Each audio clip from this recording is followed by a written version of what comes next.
Flávio, vamos começar pelo começo de tudo. Você é filho primogênito, isso. Me conta como foi essa infância em Bodocó, como foi que foi se ambientando o Nordeste aí no teu coração? É interessante. Eu sou de uma família materna bem musical. Nós somos da Agrovila Vazia do Meio, a nossa família. E eu observando a ancestralidade da nossa caminhada, ela vem do Pajeú, né? Do Pajeú de Flores. Então, de todo modo, já tem uma certa poética nisso tudo. E aí a gente se descobre compositor em Bodocó, mas a minha família materna tem muitos cantadores, cantores, né, tocadores bons. Tinha uma banda que fez um sucesso nacional incrível, chamada Casa das Máquinas. Para quem quiser acompanhar ela, do rock progressivo, dos anos 70, é interessante.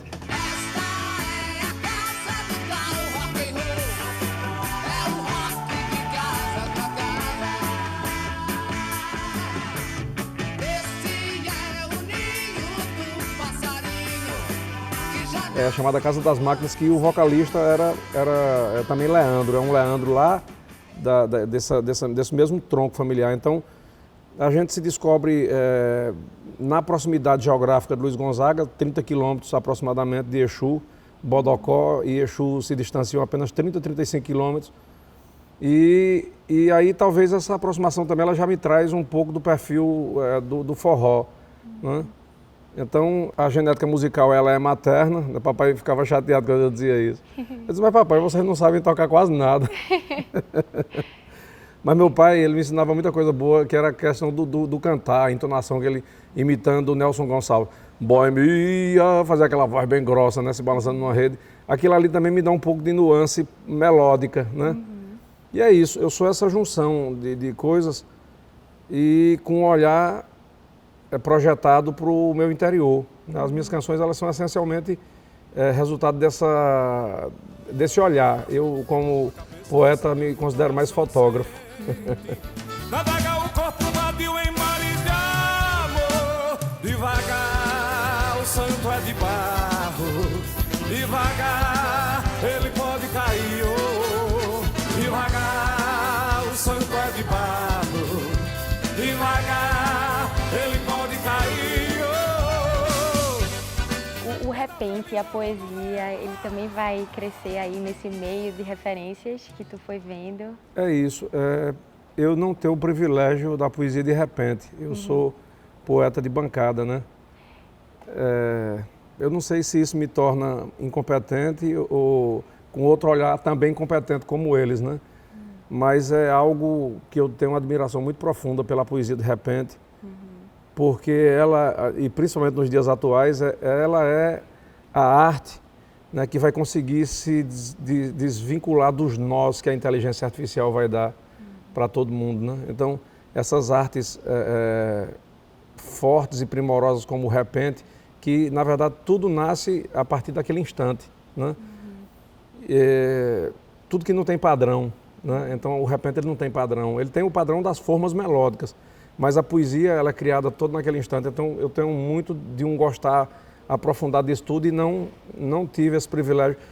Se eu treinasse um pouquinho eu iria adiante, né? Não com a competência dos poetas do Pajeú, mas eu tenho toda a rítmica poética, né? Inclusive componho muito em decassílabos. Eu queria muito compor mais em redondilhos maiores ou redondilhos menores, porque são os formatos poéticos do repente, do cordel, né?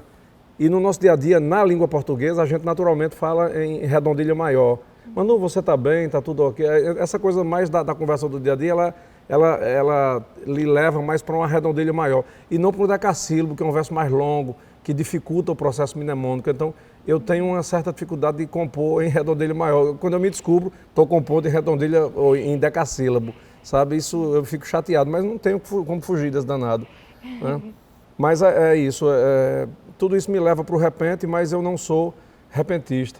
A gente tem falado, recentemente, a gente tem falado muito sobre o forró pé de serra, né? E como a gente está agora o tempo todo competindo contra o forró sertanejo que tem chegado e tem tomado conta. Como é que isso toca em tu? Os conflitos existenciais de Luiz Gonzaga na sua época são os mesmos meus, né? A humanidade, ela está o tempo todo se reinventando. A gente não sabe a que velocidade, né? Eu sempre digo que é na velocidade da tecnologia.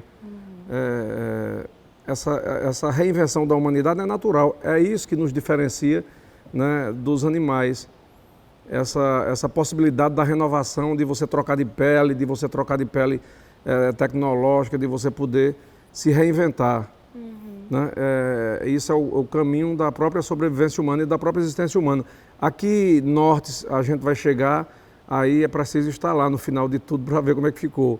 Né? Mas que esses conflitos, eles existem em todas as gerações do forró. Então, sempre vai ter alguém dizendo que o forró vai acabar e sempre vai ter alguém dizendo que não. Né? Eu sou do time que diz que o forró ele enverga, mas não quebra, balança, mas não cai.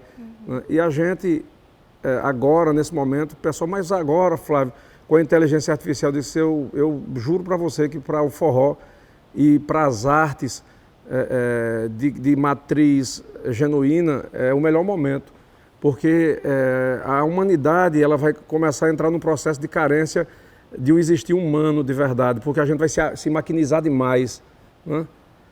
Então, tudo aquilo que humaniza mais vai ter um feedback mais forte. E isso com forró, com repente, com coco, com embolada, com as culturas de base. As pessoas vão sentir essa necessidade de visitarem essa ancestralidade que a máquina vai nos tirando.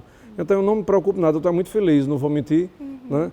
Pela possibilidade de, morando no sítio, que já não deixa de ser também uma própria visita a essa ancestralidade, de poder voar onde as minhas asas não chegam e andar onde minhas pernas não conseguem dar os passos necessários.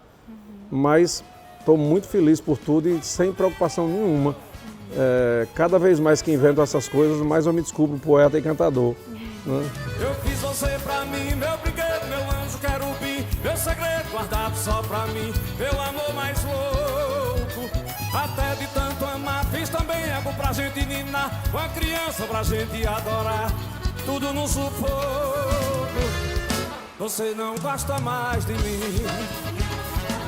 vem dizer que eu não soube dar amor. As novas gerações que estão chegando, tu acredita que é nesse mantimento também do forró pé de serra, do forró que vai? Eu acho que essa meninada que está chegando, eu percebo muito no olhar deles uma saudade do que eles não tiveram, do que eles não passaram por ela, né? E isso é que vai levar toda essa meninada para lá, para esse caminho mais forte do que a minha geração. Eu acredito que eles vão adentrar cada vez mais nesses horizontes e vão ser esses novos descobridores, né, desse amontoado tecnológico. Eles vão sair tirando um monte de coisa de cima e vão descobrir lá aquilo que humaniza de verdade. Então, eu creio que essa geração nova, né, até por conta do volume de material de pesquisa que eles têm, né, a internet, diante de todas as coisas ruins que ela proporciona, mas ela tem essa grande vantagem de ser esse grande museu, esse grande teatro, esse grande palco democrático de acesso a todas as pessoas que querem chegar a uma pesquisa. Né? Então tem tanta coisa que se de repente na minha época de jovem eu tivesse tido acesso à informação, talvez eu estivesse fazendo uma música um pouco mais melhorada. Né? Então essa meninada tem hoje onde pesquisar. Né? E é do ser humano essa vontade de melhorar o ambiente onde eles estão inseridos. E o ambiente proposto pelas tecnologias, ele é um ambiente totalmente maquinizador. E ninguém em sã consciência quer ser máquina, quer ser gente. Porque o que é a arte? Né? A arte é algo que parte de um ponto comum e entra em divergência. Isso é arretado. Né? Ela começa a se abrir como um leque. Né? E o que é a inteligência artificial? Ela é o contrário, ela pega o que é divergente e leva para o ponto comum. Né? Então, o ponto comum é o ponto da mediocridade, eu não acho interessante, eu gosto do caminho da divergência. E a arte ela é arretada por causa disso. Né? E cada vez mais a gente vai sentir essa necessidade da divergência, né? Porque esse ponto comum, alguns ciclos de entretenimento já vinham fazendo, que é todo mundo cantando a mesma batida no país inteiro, mudando só o nome, aqui é sertanejo, aqui é forró, aqui... Mas quando a gente ia ver, a batida era a mesma, a batida da mediocridade, a batida do ponto comum. Né? Então isso aí já existia. Só que agora a gente começa quando você fala das coisas manuais, é exatamente essa necessidade de se humanizar mais, né? De se humanizar mais. Então, tudo isso vai ser feito com muito mais busca, com muito mais procura. A gente procurou tantos botões, né? Tantas coisas para não fazer nada, e agora cada vez mais a gente vai querer se desligar de botões, até porque eles nem vão existir mais, tudo é comando de voz, né? Até os botões, quem diria, né? A gente vai se despedir deles. Falando sobre isso também da natureza, da manualidade, do que integra, para viver a tua música, tu também vive o ambiente do sertão, do Nordeste, para poder trazer isso para dentro da tua música. Eu sou um morador do mato, né? Claro, eu uso a tecnologia ao meu favor, né? Não, mas ele mora no mato, não usa celular, não usa isso. Eu não estou falando isso. Estou dizendo que eu moro no mato porque eu tenho um espaço bucólico muito arretado. É o espaço que eu quero, apesar da aridez que ele impõe a mim, aos animais que a gente cuida e às plantas. E é esse desafio que a gente tem que conduzir da melhor forma possível. Mas, vivendo no mato, eu me sinto mais próximo da minha música, né? É tanto que essa ressignificação de caminhada que a gente deu, que a gente fez, que a gente... passamos, inclusive, 2 anos sem fazer shows. Porque a gente começou a não praticar aquilo que a gente pregava nas músicas. Começa a virar meio que uma mentira e você se sente incomodado, se sente mal. Tanta coisa que... dinheiro, porque eu tenho é muito, eu sou feliz assim. Aí você vai, né, falando de uma coisa e de outra, que você está na sua música e que você busca por um lado e por outro e você não está vivendo aquilo. Eu digo que se eu não estou praticando minha música, quem danado vai acreditar nela, né?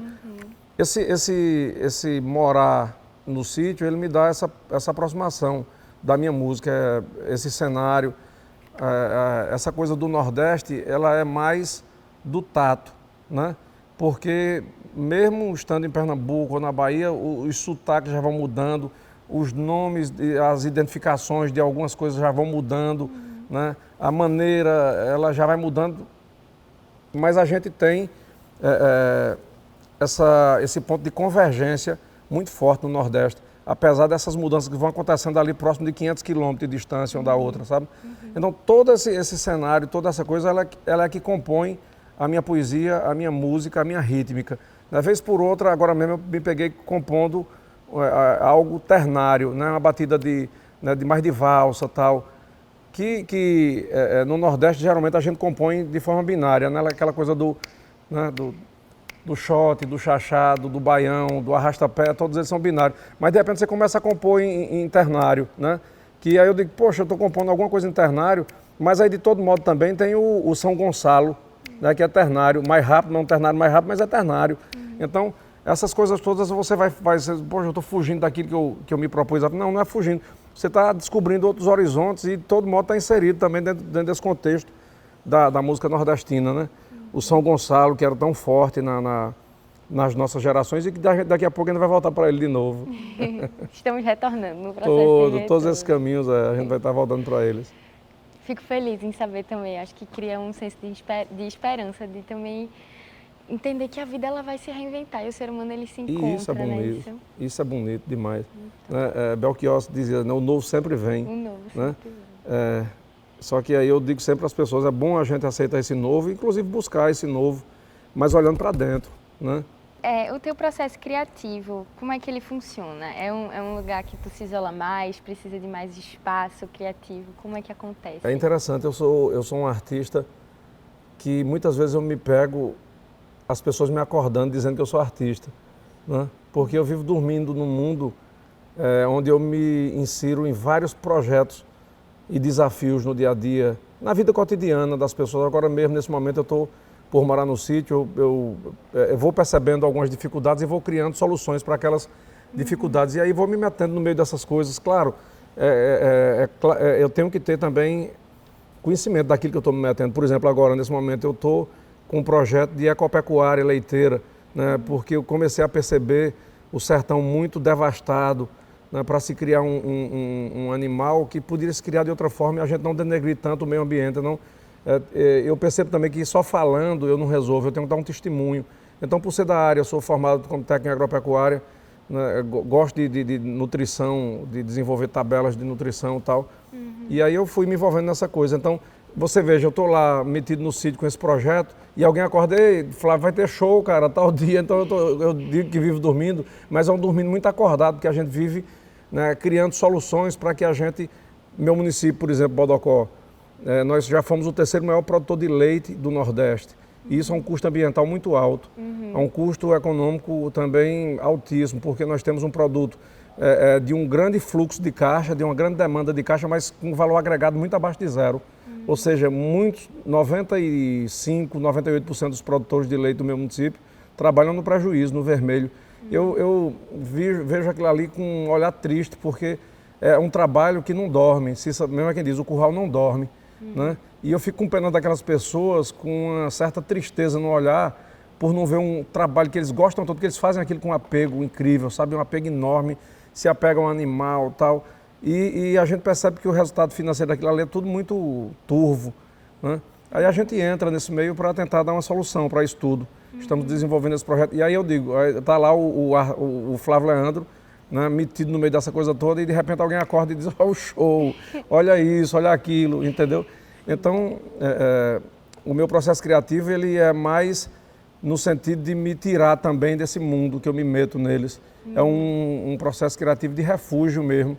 Quando eu estou precisando extrapolar um pouco dessa energia que está toda doida, eu vou lá e componho alguma coisa. Mas eu não vivo, eu acho bonito o artista que vive metido com seu instrumento, ali toda hora tocando, vendo uma coisa e outra. Eu não consigo ser assim. Eu sou um ser humano normal, comum, que eventualmente compõe e canta, né? Mas assim, faço com muito gostar.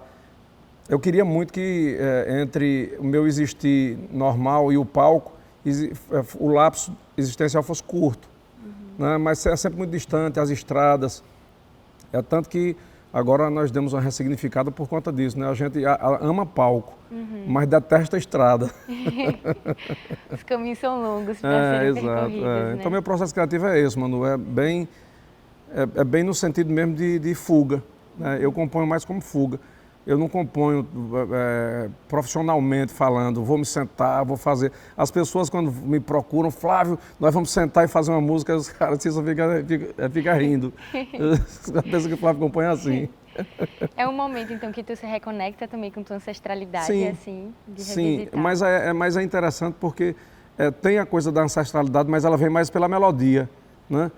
Mas é mais cliques que eu vou soltando, fotografias, né, do que eu vi. Você pode ver que minha poesia ela é mais dissertativa, né? Não é uma poesia exclusivamente metafórica, ela tem uma certa dissertação naquilo que se faz. Agora, obedecendo uma cadência rítmica muito rigorosa. Eu sou rigoroso com a rítmica da minha poesia. Né? Qualquer coisinha que fica fora me incomoda e até Cissa foi treinada por isso, que ela é quem fica filtrando, isso não está legal, isso não está bom. Isso não tá... Então, além do meu filtro, tem um dela, né? E aí só vai para o povo depois que passa nesses filtros todos. A fé, ela aparece na tua obra, né? Assim, essa relação também, o Padre Cícero também dessas figuras. Como é que ela se faz presente na tua vida e aí, portanto, ela se faz presente na tua música, na tua arte? Manu, eu sou de uma geração que se a gente não tivesse fé, a gente não teria chegado até aqui. Né? E de uma geração que, além de ser de um tempo bem complexo em relação à assistência do Estado, ainda tinha a distância dos grandes centros. Então, Bodocó, um Bodocó dos anos 70, um Bodocó dos anos 80, ele era diferente demais de um Recife dos anos 70, dos anos 80, né? E se a gente não tivesse fé, eu lembro de tantas cenas assim que a fé era quem guiava de verdade aqueles horizontes. A gente saía, Frei Damião ia para Bodocó, nas missões. Eu era menino, mas muito menino mesmo, mas eu não esqueço daquilo ali, porque aquilo era muito forte em mim. Então não tinha uma pessoa daquela de Bodocó, e aí eu tenho certeza que acontecia nas outras regiões também, as mulheres principalmente, né? Mamãe ela já pegava logo um monte de palha de coco e umas 3 ou 4 garrafas, porque ali Frei Damião ele benzia aquelas garrafas e benzia aquelas palhas de coco. E ali você passava o ano até outra visita de Frei Damião. Você tinha que, qualquer coisa que acontecesse na sua vida de problema, você tinha que recorrer àquelas palhas de coco e àquela água benta. Era incêndio para apagar a água benta de Frei Damião, dor de barriga, água benta de Frei Damião, palha de coco para queimar alguma coisa que estava, né, ruim. Porque não tinha medicamento, não tinha assistência do Estado. As pessoas chamavam aquilo de messianismo e eu chamo de ausência de Estado, né? Meu pai, em determinadas ocasiões, cara, foi tão complicado, em momentos assim, você veja, você vê um filho seu doente e você recorrer com muita força, muita fé a tudo isso, sabe?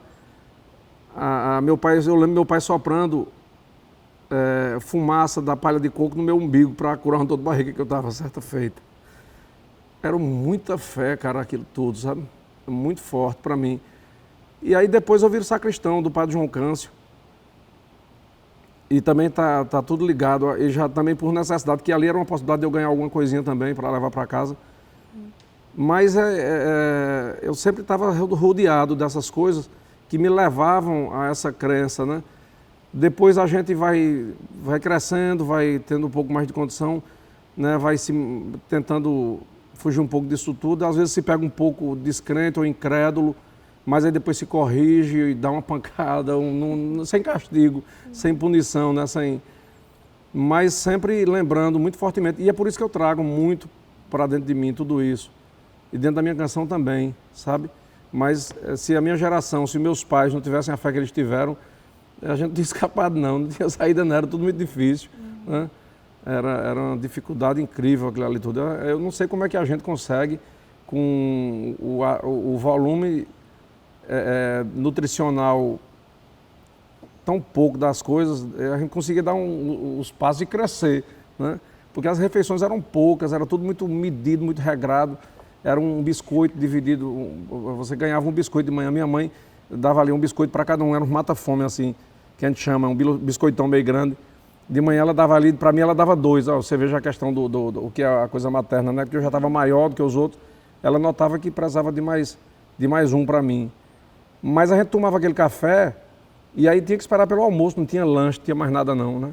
O almoço era um arroz, um feijão com uma farinha, né? Pouca carne, proteína quase nem existia, feito ou então uma farofa de coloral, né? Uma farofa, você pegava óleo de soja, aí você jogava coloral, um pouco de sal, jogava farinha em cima, fazia uma farofa e jogava no feijão. E a gente ia vivendo, quer dizer, você não consegue fazer tudo isso se você não tiver uma fé, uma razão, um norte, algo que lhe impulsione a fugir dessas agruras todas, né? Então, se a minha música não tivesse um elemento de fé dentro dela, também seria uma grande mentira de mim mesmo, né? O riacho não vi mais cheio, o inverno não voltou, e a seca que ali chegou não quis mais se retirar. Mas pra gente voltar também aqui pro Recife, né? Tu estava falando que tá num processo, que passou por um processo de reinvenção, de se reconectar com a tua música. Trazer isso para cá, para Recife, ver que um dia teve a sessão esgotada e ter que abrir outro dia. Como é que isso entra no coração? Isso é muito gratificante. A gente tem que agradecer demais ao universo por esses fatos, porque, veja, a gente sai do sítio, né? E aí a gente bota alguém para, vamos fazer o teatro, que é uma ideia que eu tenho há algum tempo já, de fazer algumas apresentações em teatro, porque meu show, até agora, ele tem sido mais um show de rua, né? As pessoas chamam de show business, mas é um show de povo. Mas ali você tem público com 50, 80 mil pessoas, a gente vai pegar muitos públicos assim. Então a gente roda muito nesse sentido, mas a gente sente muito a necessidade do diálogo com o público, né? No show de rua você tem que ser tudo muito efervescente, tudo muito rápido, muito ligado, sem pausas, sem vírgulas, né? Sem silêncios. Eu gosto da ideia de poder silenciar um pouco, dar uma pausa, respirar, e acho que só o teatro proporciona isso. Mas como chegar ao teatro, né? E aí deixei uma turma nessa incumbência de me trazer aos teatros. Claro, quem tem que me trazer ao teatro era a minha própria história, a minha caminhada, meu contato com o público. Mas eu precisava de alguém intermediando tudo isso, porque eu não tenho o know-how do teatro. Você veja, a primeira vez que eu estou andando aqui no Teatro do Parque, inclusive muito lindo, né? Tem magia aqui. É uma magia grande, eu estou muito feliz por estar aqui agora. É bom que eu já reconheço o espaço e o ambiente. E aí a gente colocou, né? Tá bom, vamos fazer um teste então, porque está tudo programado para o ano que vem. Mas vamos fazer um teste esse ano com a turnê chamada de Malicuia, e aí a gente caminha pelo Brasil. Mas vamos começar pelo Recife, que é a nossa capital. E aí a gente chega, né? Abre-se uma sessão, esgota-se, abre uma sessão extra. E está esgotando também. Então isso é muito bom, porque é o resultado de 30 anos dedicado a um trabalho que não é mais só seu, né? Quando você compõe, quando você canta, a música, apesar de você ter sido usado como vetor, mas ela é do povo. Tem algum personagem de um filme, que eu não lembro qual, que diz que a música, a arte, a poesia, ela não é de quem faz, é de quem precisa dela, né? E a gente está muito feliz que tem muita gente precisando da nossa arte hoje. E é um precisar não de necessidade, mas um precisar de coletividade, de conexões, né? E isso é muito bom. Então, tem muita gente hoje que vai entrar no nosso show, aqui no Teatro do Parque, com essa conectividade, né? Com essa possibilidade de se aproximar um pouco também, além da música que ele já escuta, com o artista que deu vez e voz àquilo que ele está vindo buscar no teatro. Começando muito bem. Graças a Deus, coisa boa. Flávio, foi um prazer enorme, viu? Muito obrigada. Obrigada, Manu. Conversa incrível. Muita paz, Deus te proteja. Valeu, gente. Cheiro no coração, cheiro na bilota do zóio.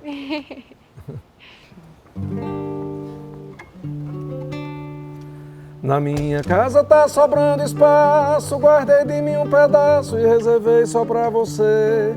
Na minha casa tá sobrando rede, sobra torno na parede, amor pra dar e vender. Na minha casa toda hora, é hora a gente ri, a gente chora, a gente se diverte nesse flerte e você botando as unhas de fora. Nosso amor não demora, logo acontece. Pode vir de Malicuia, amor. Eu não vou tá nem aí pro povo. Nosso amor tá cobiçado e não vai ser maltratado por ninguém de novo.